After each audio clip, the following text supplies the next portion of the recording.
السلام علیکم ورحمۃ اللہ وبرکاتہ۔ الحمد للہ رب العالمین والعاقبۃ للمتقین والصلاة والسلام علی رسولہ الکریم، اما بعد۔ امام بخاری رحمہ اللہ، جن کا محدثین میں ایک نمایاں نام ہے، جن کو سلطان المحدثین کہا جاتا ہے، محمد بن اسماعیل البخاری رحمہ اللہ، جن کی کتاب صحیح البخاری ہے، جس کو قرآن کے بعد اصح ترین کتاب کہا جاتا ہے کہ اصح الکتب بعد کتاب اللہ کی کتاب کے بعد اگر کوئی صحیح ترین کتاب ہے تو وہ صحیح البخاری ہے اور صحیح مسلم ہے۔ حدیث کی کتابیں تو بہت زیادہ ہیں، تو امام بخاری رحمہ اللہ نے اپنی صحیح میں روایت ذکر کی ہے۔ اس روایت کو روایت کرنے والے کون ہیں، راوی کون ہیں؟ حضرت ابن عباس رضی اللہ تعالی عنہ، ان کے غلام ابو معبد جو بیان کرتے ہیں حضرت ابن عباس سے، اور ابن عباس بیان کرتے ہیں اللہ کے نبی سے۔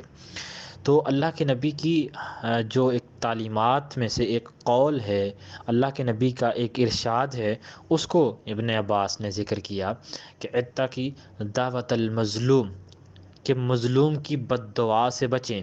یہ روایت کا ایک ٹکڑا ہے، اور پوری روایت ہے، پوری روایت کے الفاظ اس سے جو آگے الفاظ ہیں فَإِنَّهَا لَيْسَ بَيْنَهَا وَبَيْنَ اللَّهِ حِجَابٌ، کیوں مظلوم کی بد دعا سے کیوں بچنا ہے؟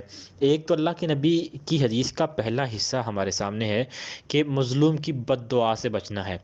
یہاں تک ہم نے حدیث کو یاد بھی کیا، حدیث کو سمجھا بھی، اور آگے پھر ایک سوال پیدا ہوتا ہے کہ ہم نے مظلوم کی بد دعا سے کیوں بچنا ہے، کیونکہ یہ کیوں والا جو اصل مسئلہ ہے یہ بعض اوقات ہمارے ذہنوں میں سوال پیدا کرتا ہے۔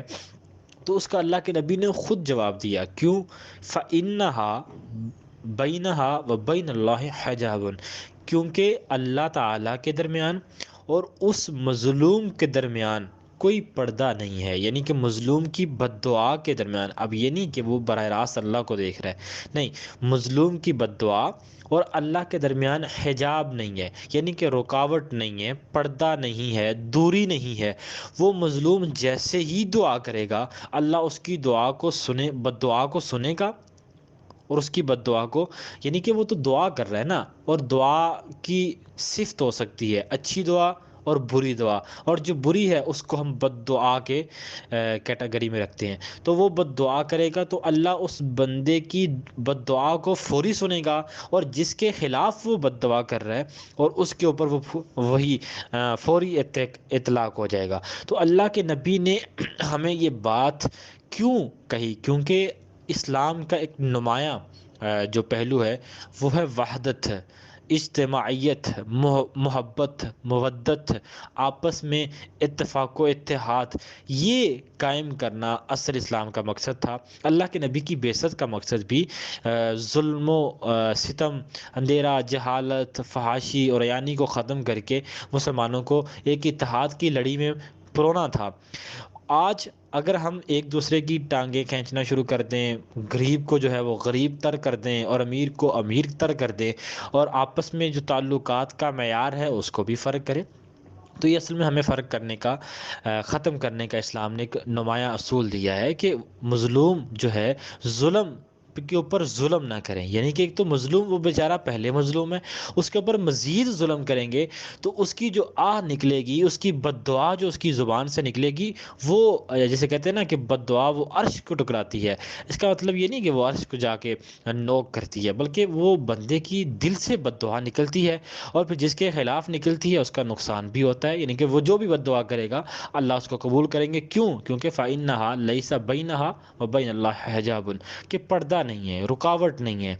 تو آج ہم نے ظلم نہیں کرنا بلکہ رحم کرنا ہے، کیونکہ اللہ کی صفت بھی رحم ہے اور بندوں کو بھی رحم کرنے کا ہی سکھایا گیا ہے۔ اور وہ روایت بھی ہے کہ من لم یرحم صغیرنا ولم یؤکر کبیرنا۔ تو یہ چھوٹوں پہ رحم جو ہے یہ اس بات پہ بھی آتا ہے کہ ہم نے اپنے سے کم تر کے اوپر ظلم نہیں کرنا، بلکہ اس کو اٹھانا ہے، اس کو سہارا دینا ہے، اس کو معاشرے کا حصہ بنانا ہے، اس کے ساتھ بھائی چارے والی جو فیلنگز ہیں ان کو ہم نے چلنا ہے۔ تو اس کو یاد کرنے کے ساتھ ساتھ امپلیمنٹ بھی اس کا کریں کہ ہم صحیح معنوں میں مسلم ہیں اللہ کے نبی کے اس فرمان کے مطابق۔ تو اللہ ہمیں عمل کی توفیق دے۔